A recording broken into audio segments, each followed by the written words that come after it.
Futurized goes beneath the trends, tracking the underlying forces of disruption in tech, policy, business models, social dynamics, and the environment. Join me, futurist Trond Arne Undheim, PhD author, investor, and serial entrepreneur, as I discuss the societal impact of deep tech such as AI, blockchain, IoT, nanotech, quantum, robotics, and synthetic biology, and tackle topics such as entrepreneurship, trends, or the future of work. I'm a research scholar in global systemic risk, innovation, and policy at Stanford University. On Futurized, I interview smart people with a soul, founders, authors, executives, and other thought leaders, or even the occasional celebrity. Futurized is a bi-weekly show preparing you to think about how to deal with the next decade's disruption so you can succeed and thrive no matter what happens. Futurized, conversations that matter. If you're new to the show, seek particular topics, or are looking for a great way to tell your friends about the show, we've got the episode categories. Those are at futurized.org/episodes. I'm the co-author of Augmented Lean, a human-centric framework for managing frontline operation, and the author of Health Tech, Rebooting Society's Software, Hardware, and Mindset, Future Tech, How to Capture Value from Disruptive Industry Trends, Pandemic Aftermath, How Coronavirus Changes Global Society, The Disruption Games, How to Thrive on Serial Failure, and of Leadership from Below, How the Internet Generation Redefines the Workplace. For an overview, you can go to trondundheim.com/books. At this stage, Futurized is lucky enough to have several sponsors, and to check them out, go to futurized.org/sponsors. If you're interested in sponsoring the podcast or to get an overview of other services provided by me, including how to book me for keynote speeches, please go to futurized.org/store. We'll consider all brands that have demonstrably positive contributions to the future. Before you do anything else, make sure you are subscribed to our newsletter on futurized.org, where you can find hundreds of episodes of conversations that matter to the future. Please also leave a positive review on iTunes. Thanks so much.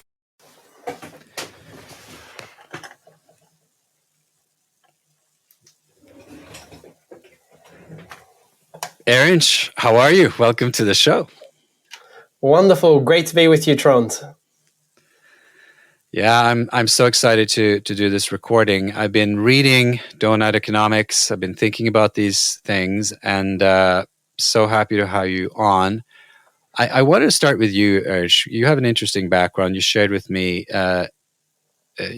because I think this topic is something that you need to be primed for in a certain way to be someone who leads this topic. It's not simple, and it entails changing categories. So your background for me it spoke volumes. So your Turkish origin, you migrated to Australia. You have a bunch of degrees from universities in Australia, but then you made your way, I think, to the UK and to various jobs, Procter & Gamble, I don't know what country that was, and then Oxfam. You've been the CEO of a fair trade certifier, a verifier company called WFTO, and now you are the business and enterprise lead at the Doughnut Economics Action Lab, or DEAL, and which of course had its origin in the book Doughnut Economics by Kate Raworth, and you share with me you met her at Oxfam. So this probably butchered your very interesting and kind of intricate cultural journey. But I want to just hear with you, even just listing off all of those experiences, that must be quite a journey. Tell me a little bit about that. Well, yeah, no, thanks, Trond. I think you've succinctly summarized all the key components of it. I mean, the key threads that I think come through is that I come from a family that's rich in migration. You know, my great-grandparents were migrants, my grandparents were migrants, my parents migrated to Australia. So there's this sense of moving to new places that's very inherent in my identity and background. The other big question has been, I've always been interested in business, what business is, what business can be, all the way through. Whether I was working in law, I remember a senior colleague once saying to me, look, I'm not sure what you're actually doing is law. It sounds more like you're trying to get into the big business discussions with clients. And I think he was right. So I ended up trying to get into into the big world of business, and Procter and Gamble was one of the biggest beasts out there to join. I love the strategic thinking side of it, the market strategy, the general sort of dynamism of the business world. But I also wanted to transform it, and it was there that I realized that these companies are designed to not be transformed in the way that we would like to see them transformed. And that thread, that observation that happened 15 years ago has sort of followed me, whether it's through my role in government, my role in the NGO world, my role in sort of leading a global network of social enterprises and fair trade enterprises. And my role here currently at Doughnut Economics Action Lab is, how would we design businesses differently that can pursue the goals of society and our living planet? And that curiosity, that persistence in asking that question, often very unwelcome question, because it brings up very inconvenient conclusions and sub questions. That's been, I think, a core part of my journey. Yeah, and I wanted to go there because I think it's not like you couldn't lead this work or be engaged in this kind of work if you had none of these experiences. But I do think it must give you a kind of background. And I, like you, I've also straddled many different geographies and organizations, and it just gives you a perspective that is somewhat unique. And I think the insider perspective is particularly salient, I think, when you're trying to go back to those same organizations and say there's a different way, and that different way is actually so different that you might not even be able to do it from the inside unless you had that experience. I don't know if you want to comment on that, and then let's jump into kind of the topic. But a change maker, let's talk about that for a moment. How do you see that role? Is that something that everyone can embrace? Because part of what we're talking about here is some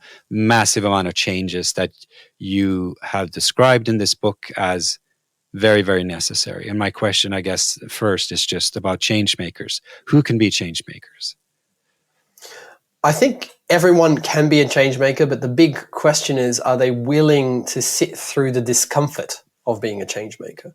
Because there's a lot of change that can happen in a comfortable way. There's a lot of change that's, win-win, that sort of fits the current systems and ecosystems that we're part of, institutions that we join, companies, businesses, invested organizations. But the vast majority of the big transformations and changes, I think, that need to happen now are not those low-hanging fruit. They're not the win-wins. They're the uncomfortable, difficult things that need to happen. And that means that then there needs to be a willingness to sit with that discomfort of realizing actually sometimes you go against the grain. Sometimes you are doing something because it's going to disrupt the status quo, and people are going to push back. People are going to be angry. People might actually resist the kind of change, or you might need to be a little bit more stealth in what you're changing when you're trying to change. But I think that's where the big question that jumps out for me with change makers. Are we willing to be change makers even when it's uncomfortable, unwelcome, and we receive pushback? Let's jump straight to Doughnut Economics. So this book was written in 2017, and it describes, the subtitle is 7 Ways to Think Like a 21st Century Economist. So it's very tied to a notion of economics. The big metaphor in there is obviously a donut. And if I'm going to paraphrase that, the inside of the donut is what we might know from I guess, social and political goals that are very important to reach as a society and business. And then the outside of this donut are these planetary boundaries that we have gotten to know now in terms of ecological systems that our Earth is dependent on. And the book attempts, I think, to tell us all to strike a balance and to redesign an economics around that. First of all, I don't know if that was a fair description, but what is Doughnut Economics in a nutshell? Well, I think that is a pretty good description, but to sort of expand it a little bit, the donut consists, as you mentioned, Trond, of two concentric rings: a social foundation, that's to ensure that no one is left falling short on life's essentials, and an ecological ceiling to ensure that humanity does not collectively overshoot the planetary boundaries that protect Earth's life-supporting systems. And it's between these two sets of boundaries that there's a donut-shaped space that is both ecologically safe and socially just, a space in which humanity can thrive within the means of our living world. Now, this felt significant. It's not the first time people pointed out that we need to achieve social goals, nor is it the first time people pointed out there are boundaries that our planet has, that Earth system scientists have pointed out. But bringing them together into that shape tells us that, A, there are trade-offs, that there are tensions, and actually there are implications on our economic system, which is not designed to pursue this goal. It's designed to pursue other goals from 20th century and 19th century, when we didn't see this picture. We didn't see a picture of us being an overshoot of the planet's boundaries. We didn't see a picture of humanity being on shortfall on life's essentials for billions of people around the world.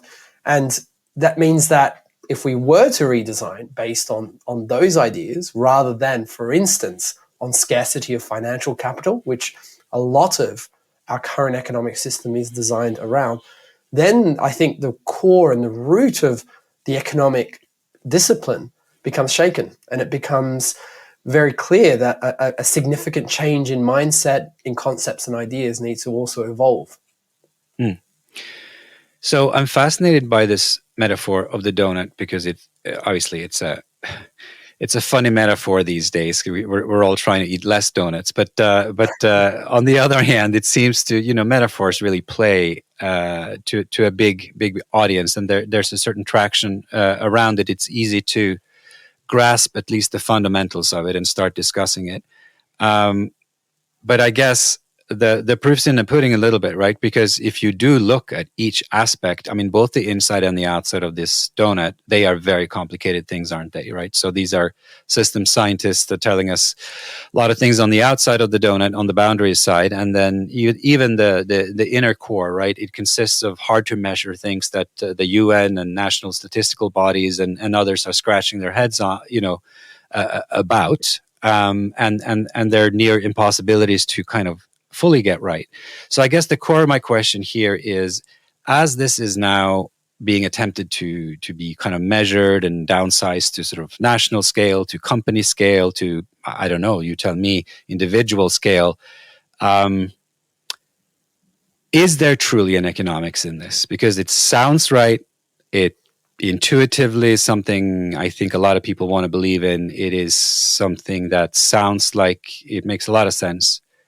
But I think, isn't the real question, there's a description here, but is there true economics here? In other words, there are companies earning money today who want to earn money tomorrow. There are salaried workers going to work, and they are perhaps worried that's okay. They can take a little pain, but they don't want to lose their job. They don't want to basically take the foundation out of everything that sustains them and their families or their communities.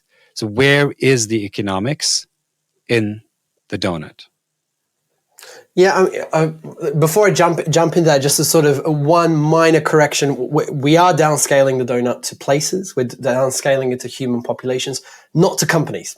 We don't think that the principles of donut economics allows us to downscale to the donut to a company the same way you would for a human population that has got an equal right to, say, natural resources and the Earth's boundaries. But putting that aside, I think there is an absolute central economic point here, which is that if this is the outcome that our current economic models and systems have created, this pursuit of endless GDP growth, this pursuit of endless profit growth, this way of judging investments purely based on financial returns across the board, then the result is not looking good. I mean, if you were to look at the picture of the donut, the numbers that are being crunched on the planetary boundaries and the social foundations, what you see is, imagine those two concentric circles, and there's a huge red overshoot on a whole bunch of planetary boundaries, and there's a huge red shortfall on a whole bunch of social foundations. If I was talking to a business person, I would say essentially what we've been doing, what our economic model, goals, ideals have taken us into is we're overusing our budget to under-deliver on our outcomes. We're overusing the planet's resources while under-delivering on the social goals that we need to achieve through our economic activity. And that means that, if we start to change the goal, we start to change what the point of economics is. It's not to endlessly grow GDP, but to instead become agnostic to GDP and say that, look, this is about making sure that we're meeting those social and ecological goals. Getting in the donut becomes the goal of economics and the design of economic institutions and ideas. Then we start to really get into the realm of new economic thinking. Then we start to think, well, how do markets operate? How do incentive structures work? How do we retain employment? And of course, how do we make sure we don't throw the baby out with the bathwater in that transition, in that transformation that happens, that we don't end up basically just ripping away an economy that also provides a lot of benefits, a lot of social and some, in some cases, ecological benefits, but is overall doing a whole lot of damage to society and our planet. How do we make sure that we don't just destroy this without having a transition? So I think those are some of the ideas that come out of the economics behind Doughnut Economics. Well, Erinch, there seems to be a bit of a balance in this framework that's different from a lot of the post-growth thinking and degrowth thinking that is out there otherwise, right? Because in some, or even in some of the regeneration thinking, I know regeneration is a big concept in the Doughnut Economics book, but when I read other accounts of regeneration, they are typically more extreme. So they talk about, we have to completely pull out, industry is a weed, essentially, but that doesn't seem to be your approach here. You're saying as long as you're within the boundary somehow, and that can be defended and measured, and you're confidently within the boundary, some of this activity can go on. So it's not an all-out war on Simon Kuznets's notion of GDP per se. You're not saying GDP is not at all the goal. You're just saying it's not the only goal. Or am I wrong about that? I think we're saying we're agnostic to it. It seems almost irrelevant whether after achieving those social and ecological goals that actually matter to human beings and the planet on which we depend, the economy happened to grow because of the way we crunched the numbers or happened to contract because of the way those numbers were constructed, it feels almost irrelevant. Like to focus on that debate of, whether it grows or doesn't grow. I mean, what we need to see is a thriving society. We need to see a thriving economy. We need to see markets functioning. And that can happen. I mean, you can have growth in GDP in situations where there's such high levels of inequality that most people are getting poorer. You can have growth in GDP where for most parts of the economy, it's actually suffering and in recession, but on net, because of how it sort of averages out, GDP happened to have grown. I mean, it feels fairly arbitrary to say this number needs to be higher every year. And instead, I think focusing on what actually matters and building economies around pursuing those goals, even though it's more complicated. I mean, that single bottom line figure, I know the drawer of that. I know that in business, the single bottom line of profit, in the world of investment, the single bottom line of returns, risk-adjusted returns. In the world of economics, the single bottom line of GDP, there's a draw to that simplicity, but that simplicity comes at the cost of actually disregarding the things that actually matter and using it as a proxy for things that it's no longer a proxy if it ever was. I see your point, but you're fighting massive forces here, right? Because the entire economic profession, essentially, plus the technologists out there, and even some eco-modernists who believe technology can, in the future, solve all problems, they're all saying, listen for a second, we are now on the cusp of new technological revolutions. The economy grows exponentially. we will eventually fix all problems because the cake keeps getting larger. So all the things you're talking about here cannot be fixed on a more limited degrowth economy or one that slides sideways, in sort of old GDP ways. What is the counter to that argument? Because what you are saying is, if I'm reading you correctly, is that we're going to have to accept lower technical growth because it's not that's not what we're seeking. So then, the economists that are not onto your donut model will still say, yes, there are some issues here, but because the entire cake grows, we will be able to fix all these smaller problems along the way because we have so much more resources 10 years from now, 30 years from now to fix all these problems. And these are temporary problems.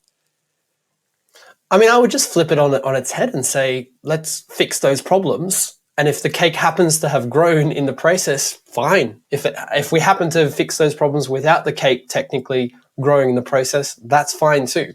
I mean, I think the point is that for the first time, we're seeing this combination of an ecological ceiling being in overshoot, which means that we do have an ecological footprint that our economy is creating. And there are limits to how much we can expand that.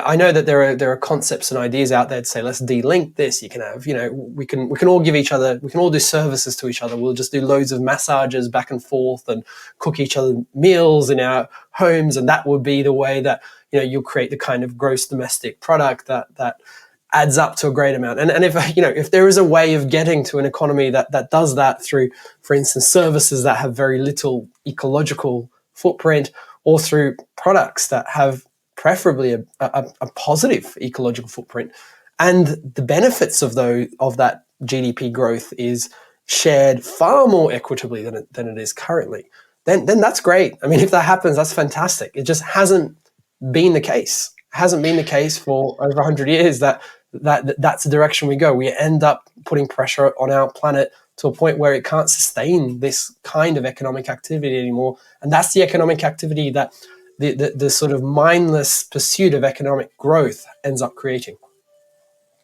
Yeah, I guess it was Daniel Bell's post-industrial society that didn't happen, right? The whole service economy was, a lot of futurists were staking their ground there and saying, industrial society is over.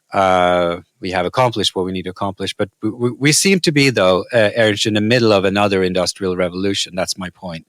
And it's hard to fight an economic and technological revolution. Is just what I'm saying. So, but let's go to these tools because and the examples of what the donut economy and economics has been doing. Because from what I see, there are a lot of people going behind this. You have a movement of people who are aligning around this and are starting to use the framework in interesting ways. Can you give us a sense of that? Because I think that'll kind of ground this, and what does it mean on a real level?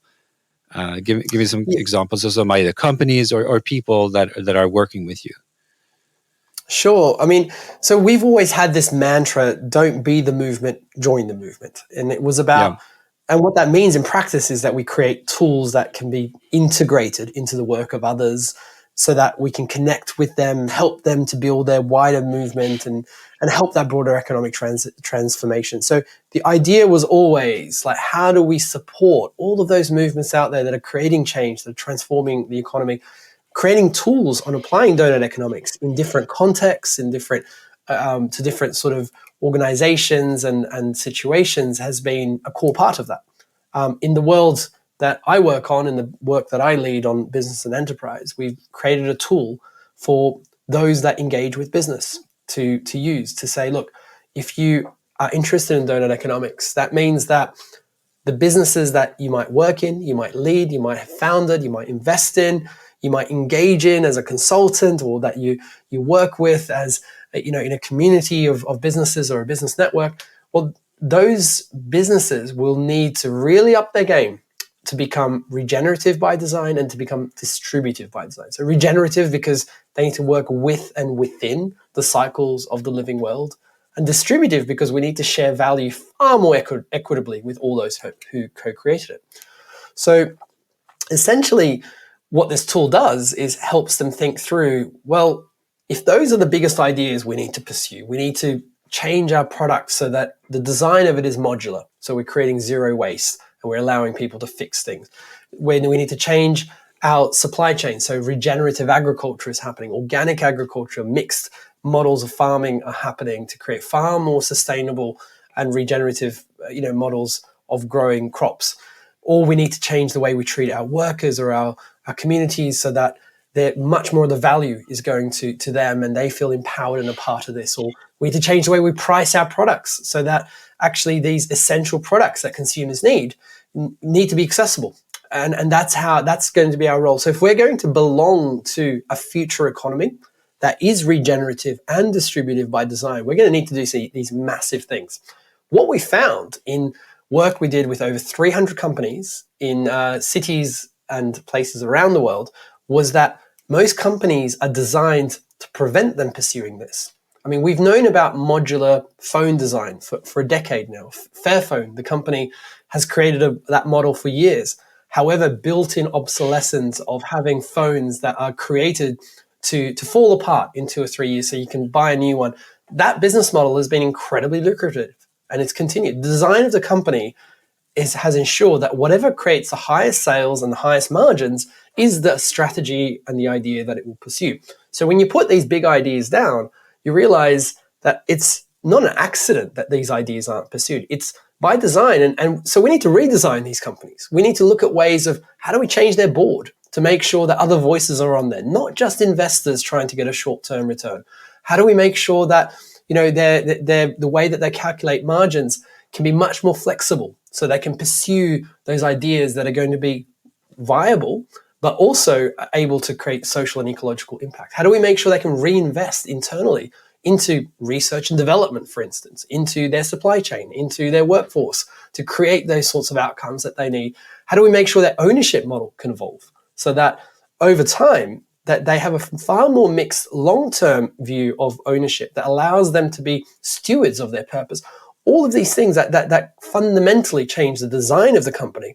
That's what the tool lets them do. It lets them go through a process of asking the questions around what are the biggest ideas? How do we draw them out? Really, really pursue those scariest ideas and then think, well, how might the design of this business need to evolve to enable and unlock these kinds of ideas? And how can we then change the design of this business over time? If you're a startup, you might be in a position to make those decisions in a fairly bold way pretty early.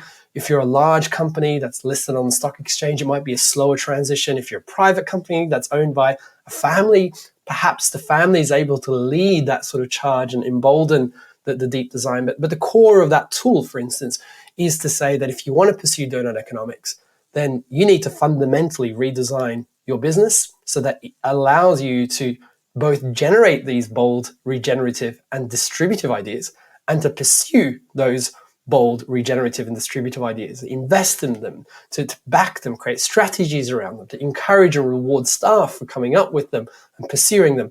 So that's an example of a tool we put out there to guide people through it. It's in the Creative Commons, so we ask anyone can use it. We've got some guidelines around how they can associate with Doughnut Economics. We're not saying we're certifying anyone. No one's a donut company because they've gone through the tool or anything. There's no way of judging who's done it well or not well. But what we ask is that they use it with integrity and ask the boldest questions and then talk about the design changes they are willing to undergo to unlock those ideas of the future. Erinch, as you're speaking about this, one of the things I think I like about this approach is there seems to be some thinking and visioning that you're asking people to do. And so much work these days is just so unidimensional into measurement frameworks. They jump too quickly, in my view, into measuring, right? So there's this emphasis on, we already know what needs to be done. And here is an even better mousetrap to measure things. And it also has this whole bad conscience thing wrapped around. And you seem to be speaking in a much more positive language. You're trying to make people embrace changes and actually believe in these changes. And you're giving them tools to reevaluate their own goals, not just sort of take on some government's, really tough measurement framework and write a CSR report that looks a little better for the next board meeting. Tell me a little bit about how this approach is different from, I guess, what happened right after the sustainability report, where the business community came together and created an eco-efficiency framework right after the Brundtland report, right? So they came back and said, what is the business response going to be? But the changes you're suggesting here, they seem to both go further than just mere eco-efficiencies. You're asking people to rethink things, do things better, not just do them more efficiently. And also there seems to be a motivation component that's very different from, oh yeah, it's true, we are a big business, it's true, we have done many things wrong, we're going to have to do just a little bit better. That doesn't seem to be the message at all. And absolutely, and I could not agree with you more, Trond, on this critique of over focusing on measurement. Because when you focus in the corporate world, when you focus a lot on measurement, you do two things. A, you end up setting a limit to your ambition. You say, what is the minimum I should do? What is the right amount of biodiversity loss I should be generating? What is the right amount of carbon emissions I should be creating? What's the right amount of land conversion that should be happening as a result of the production of my products? All of these things are essentially saying, how can I be less bad? And that limits ambition, that limits ideas. The second thing it does is it gives a false sense of security around how well we measure these things. And, the amount of double counting, the complexity. I mean, carbon is maybe the one that is closest to being a reliable way of accounting for it. And even on that, on scope 3 emissions, on lots of different things, it's incredibly complex. The other 8, planetary boundaries are even more complicated, are even more immeasurable, and the social foundations even more so. I mean, what is then, if you were to ask company X, say Coca-Cola, how much biodiversity loss should it be generating? Well, what's the right answer? I mean, it creates some employment. That's good. It also creates diabetes in lots of people. And, it also, uses agricultural land that could be used for other crops that are maybe going to be more beneficial or could be returned back to wildland to create broader ecosystem services. How do you balance all those things? So this false sense of security that we're able to create meaningful goals for corporations, I think is an issue. But more importantly, that limitation on ambition is absolutely critical. The other thing I think, implicit in your question around, us going beyond eco-efficiency is that things like eco-efficiency, things where there is a business case to do the right thing, things where, yes, you will reduce your costs actually if you learn to switch your lights off more, or you learn to use less water, or you learn to use less energy in your production. That's fine. I mean, the market can do that anyway. We don't need to create a big hoopla around it. It's incentivized to reduce its cost structures. It's not sufficient. It doesn't get us there. It doesn't get us anywhere near there. On the social front, it's even more difficult. The things that really matter, things like wages and supply chains, the hundreds of millions of farmers that are stuck in, poverty incomes in the supply chains of some of the most profitable companies around the world. There's hundreds of millions of workers that are, in incredibly difficult situations, earning far below what's needed to meet their basic needs.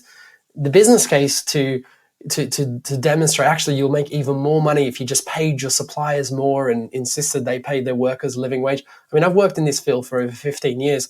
I'm yet to see a company that can look me in the eyes and tell me, this is more efficient for us as a company. It's not going to happen if you're designed to maximize returns, to minimize costs, to minimize risks, and to maximize sales. It's if that's the design of the company, then we're basically giving up on a whole host of issues that mean that people are going to be stuck in poverty and a whole bunch of ecological damage is going to happen. So fine, the low-hanging fruit of the business case, of the win-wins, where it happens, fantastic. Let's just not waste time on pretending like that's where all the solutions are. And let's not kid ourselves that we need to also create a far more uncomfortable and inconvenient transition that's going to allow those other ideas to be pursued, even if they mean slightly lower profits. Fascinating. So, but if that's the case, then that many of these metrics that we have created and there will be more of them, even if they become standardized, which is the holy grail, so that everyone kind of follows the same thing, generally it is going to lead to a regression to the mean, meaning everyone's just going to try to perform to standard, and everyone's going to try to lobby and influence that standard so that it is reachable. And it's going to not, it's very hard, at least within that kind of a system, to incent extreme innovation and other initiatives. Can you give me some examples? We were talking as we were prepping about Patagonia. That's gotten a lot of attention, obviously a fairly extreme move, and maybe you'll characterize it better than me, but the owner essentially is returning part of the company to nature in a certain way. And explain to me how that happens and why that might be a model going forward, or is it just going to be a one very, very extreme version of this kind of a movement? I mean, I think the Patagonia example that happened sort of later last year was incredibly powerful in showing us what the possibilities are, reminding us what the possibilities are. I mean, essentially, it's a model inspired by the idea and the concept of steward ownership. If you haven't heard of steward ownership, look up the organization Purpose Economy. They support steward-owned businesses around the world, particularly big in Northern Europe, in Denmark, in Germany, in other parts of Europe, for instance. But what Patagonia did was it said, right, we're going to transform our ownership model. We're going to create two kinds of share structures. One of the share structures is going to get all of the dividends, but not going to have any of the power. They'll have no ability to vote at our annual general meetings. They won't be able to elect the board. They won't have a say over the business. Just whatever's left over will go to that shareholder. Essentially, that shareholder I'm describing ended up being an ecological NGO, but it could be anybody. And so they create an ecological NGO, say, look, you're going to get the whatever's left over, but you're not going to be able to squeeze the business so that it creates greater profits, greater returns. The other shares that get no dividends but get all of the voting rights are held by a purpose trust, a trust that is set up to protect the purpose of the business, that is there to hold the business accountable on, are you being beneficial on ecological and social grounds? And it's going to put pressure on senior management to be able to answer them, because that they're the ones that will elect the board. They're the ones that will have voting rights. Separating ownership essentially between two groups. One has the money, one has the power. You never get both. You don't get the power and the money. You get the power or the money. Meant that it's able to lock in a particular purpose longer term. Now, this model is, quite famous across Northern Europe. I mean, big companies like Bosch have taken on this as a model of ownership. Newer, more funky and innovative companies like Einhorn, which creates vegan condoms in Germany, has also created this model. So there's quite a few. ShareTribe in the world of IT has also taken on a steward ownership model. There are loads of them. But what it's demonstrating is that we don't have to be beholden to a particular model that says the ownership of the company will always demand greater returns, and the ownership of the company will always demand you prioritize their interests. We can actually structurally change businesses differently. And these models have existed. They lead to far more resilient businesses because these businesses survive the test of time. They're not taking huge risks in order to increase returns, and their purpose is clear. They have far more relationships of solidarity with their employees, with their supply chain, with their communities. They have far more authenticity towards their consumers and communities. But critically, and I think this is the bit that matters most for us in the world, is that they can unlock actions that regular businesses can't do. If you are a supply chain manager in Patagonia right now, the equation shifted a little. Suddenly, if you had that big idea to pursue a regenerative new fiber, but it was actually going to require an investment that was a little bit too much, and the return was going to be a little bit too slow, and the margin was not quite going to be high enough, that previously maybe you were a little bit more questionable about it. Suddenly this new structure is telling you, go ahead. This is why you exist. Go ahead. It's a green light all the way through. Suddenly you're doing things that previously you couldn't do. These sort of ideas are actually emerging. We've got companies like Faith in Nature, which make shampoo brands which make shampoo products in the UK, that decided to put Mother Nature on its board. It decided to put an organization called Lawyers for Nature as a voting board member on its board, for instance. We're starting to see these innovations in the way businesses are structured that are following the rhetoric of all of this purpose washing we're seeing, this fantastic sort of wordsmithing of how fantastic sustainable companies are. Well, it's not just the actions, but the structure of the company that needs to embody those words for it to be authentic, because it's that structure that unlocks the biggest, boldest actions that currently we're not seeing enough of. Let's shift to future, and nobody knows the future, but there are, as you point out, movements and individual companies that are embracing some of these ideas and reshaping these ideas and turning them into not just individual actions, not just reporting, but actually, like you said, new organizational structures. How do you see change evolve? Because sustainable development, right, as a concept, 1987, it's been decades with rhetoric. It's been decades with measurement frameworks. Even Doughnut Economics has been out for some years. And, there's new reports every month about reaching planetary boundaries. We haven't reached all the, sustainable development goals of the UN. There are many reasons to be pessimistic that change isn't happening at a scale and speed that's fast enough to make a huge difference in the next 10, 20, 30, 40, 50 years. What will the differentiator be, and what are the things that you see that are seeds to truly changing these structures?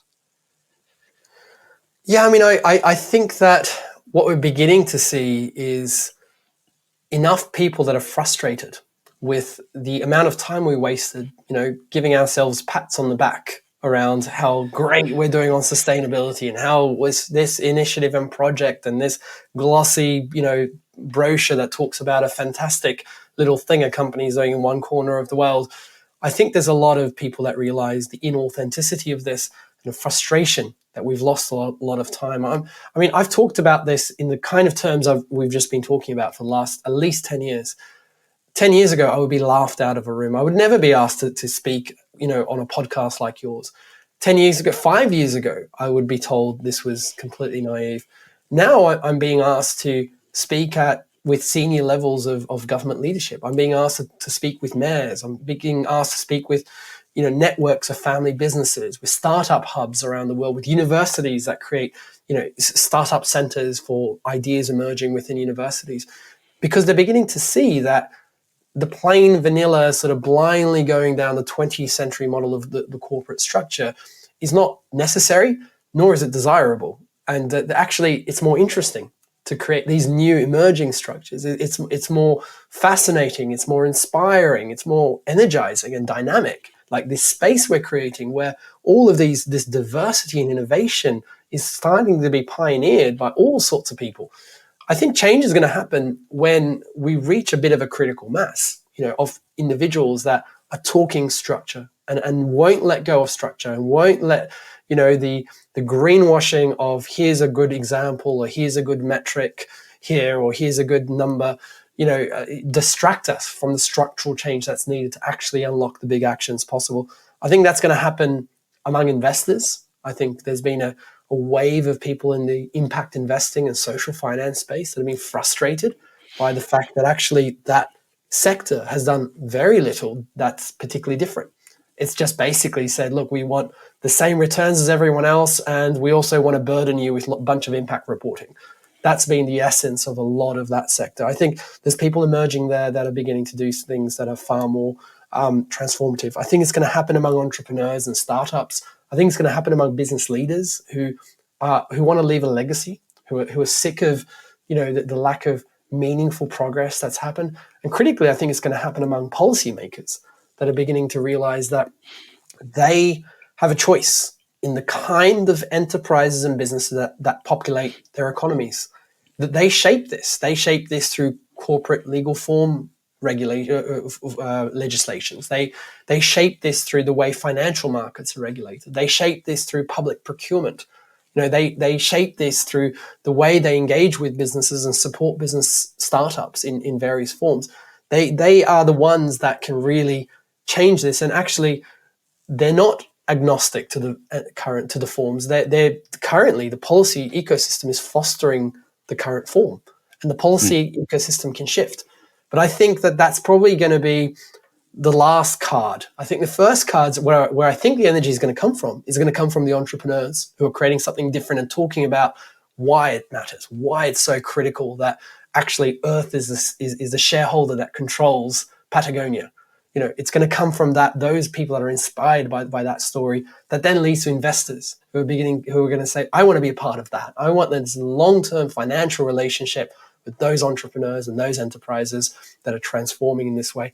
And I think that policymakers will take that seriously and start to go, this is the direction of travel. Let's jump on. And I think change always happens really slow and then fast. It looks like it's not coming, and we reach tipping points that suddenly start to accelerate change. And I think that's what we're building. I mean, it's a tough space to occupy when you feel like a small drop in the ocean of the total global economy. But you can see the energy brewing, and you can see the authenticity of what's growing here. That's beginning to interest so many more people.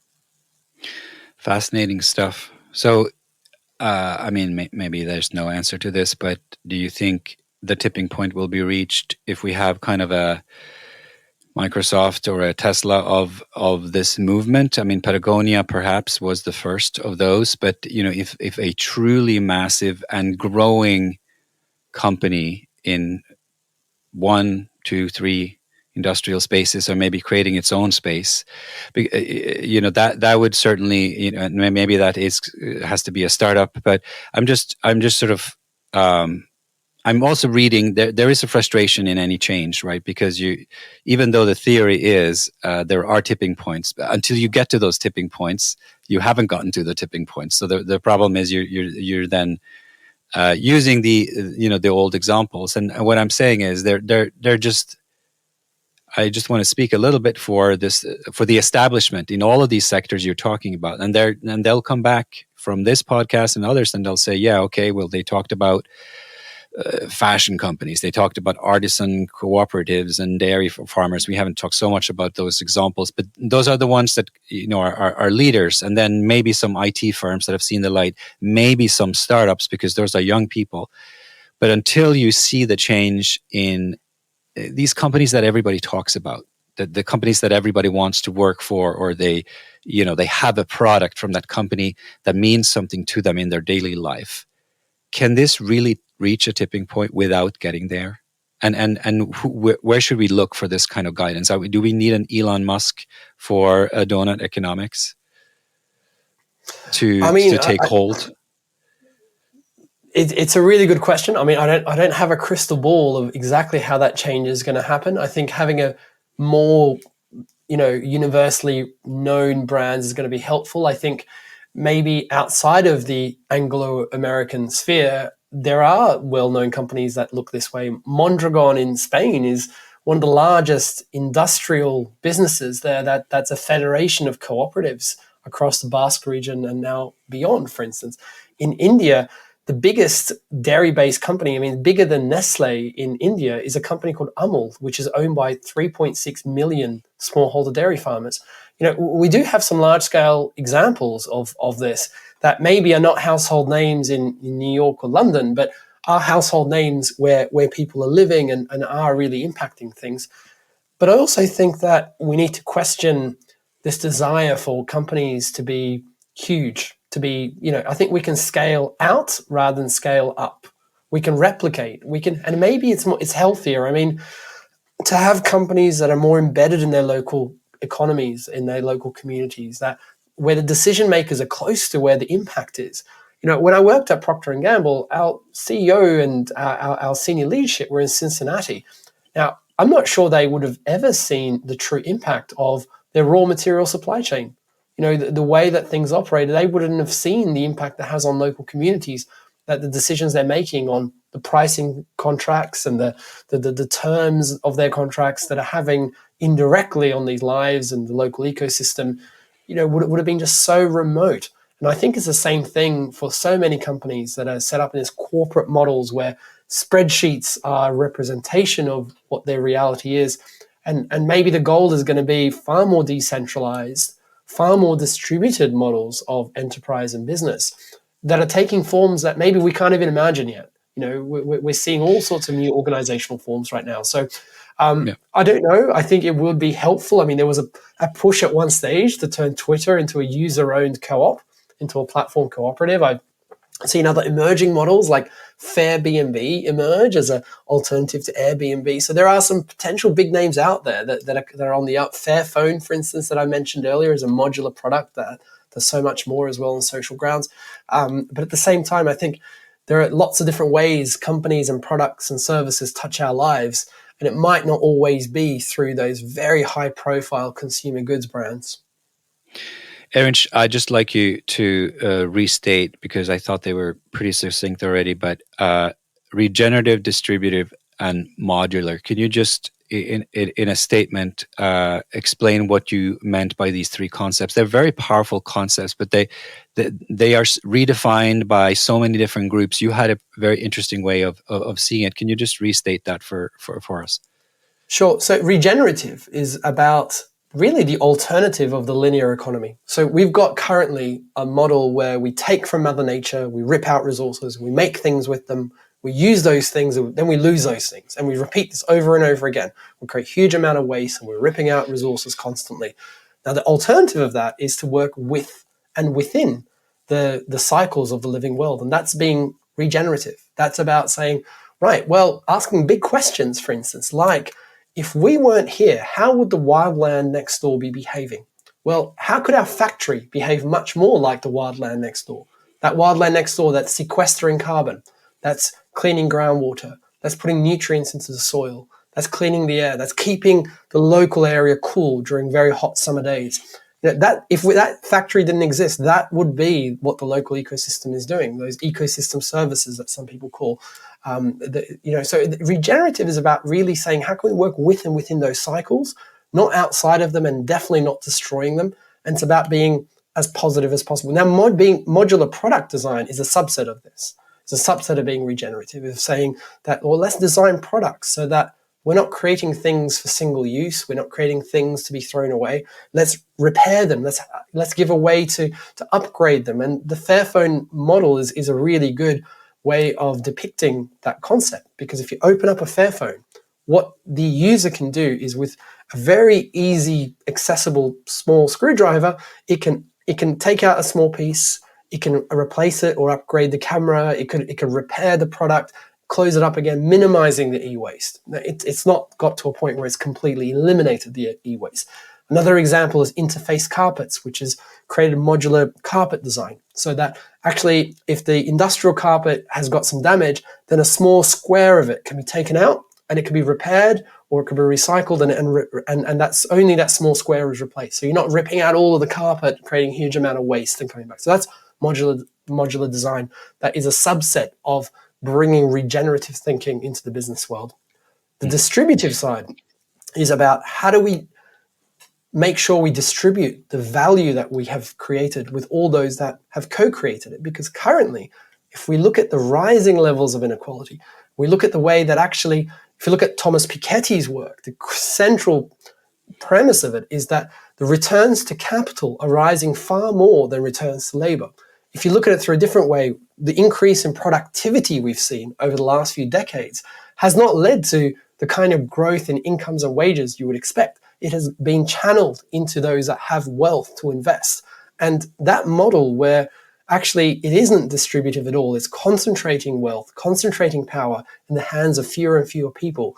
And actually, all that economic activity that actually has an ecological footprint that the earth can't sustain, well, the value from that at least we can do is to distribute that value far more, with a higher proportion of it going to wages, a higher proportion of it going to taxes, to pay for essential services for everybody, and a higher proportion of it going to benefit society and all those who have engaged in creation of that product and service. So that's being distributive by design models like employee ownership and distributing profits with workers and communities is an example. There's loads of employee ownership models out there, including ones that have been recently transforming across the US and UK most prominently.